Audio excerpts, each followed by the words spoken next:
Hello friends, अहिले म भर्खर एउटा बिजनेस टुरबाट आएको भर्खरै। यो इरिगेसन सिस्टम सम्बन्धी थियो। त्यहाँ हाम्रो अडिटको पनि काम थियो। त्यसमा हामी गएका थियौँ। अनि त्यहाँ इरिगेसन सिस्टममा यस्तो राम्रो कुराहरू आएको छ। मलाई लाग्छ टेम्पोररी खालमा मान्छेले गर्न सक्छ। एउटा सफल व्यवसायीले पनि गर्न सक्छ। अलि सानोतिनो क्यापिटल भएको मान्छेले पनि गर्न सक्छन्।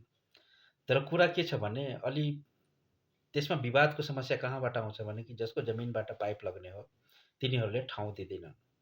अनावश्यक झन्झट झिक्छन्। अनावश्यक झन्झटको रूपमा के भने मेरो खेतबाट पाइप गयो भने मलाई पानी चाहियो।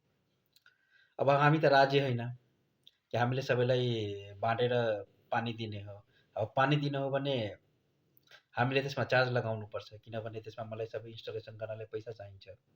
अब यसको व्यवस्था सरकारले कृषि ऐनमा कहीँ पनि गरेको छैन। सिँचाइ व्यवस्था छुट्टै भयो, कृषिलाई छोएकै छैन। अब कृषि विभागले आफ्नो कुनै ऐन मार्फत यो कुरालाई एड्रेस गर्न जरुरी छ कि सानोतिनो एन्टरप्रेन्योर्सले पनि आफ्नो सबै व्यवस्था आफै गर्छ भने उसलाई कसरी उसलाई एसिस्ट गर्ने एकदमै जरुरी छ। पानी भएन भने बिजोग छ। केही पनि बाली उत्पादन गर्न तराईतिर त एकदमै गाह्रो छ, किनभने एक दिनमा यति टेम्परेचरको फ्लक्चुएसन्स हुन्छ। यदि पानी भएन भने सबै मरेर जान्छन्। मध्य प्रदेश बालीको लागि जन्नत। त्यहाँ सबै कुरा उब्जाउन सकिन्छन्।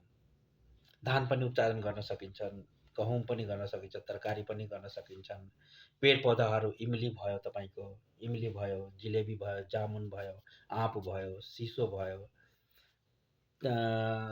दालहरूमा रहर भयो, मुङ भयो, तिल भयो, तिसी भयो, त्यसैबाट तेल पनि उब्जनी गर्न सकिन्छन्। यो सबै पर्याप्त मात्रामा अवस्था छ, गर्न सकिन्छन्।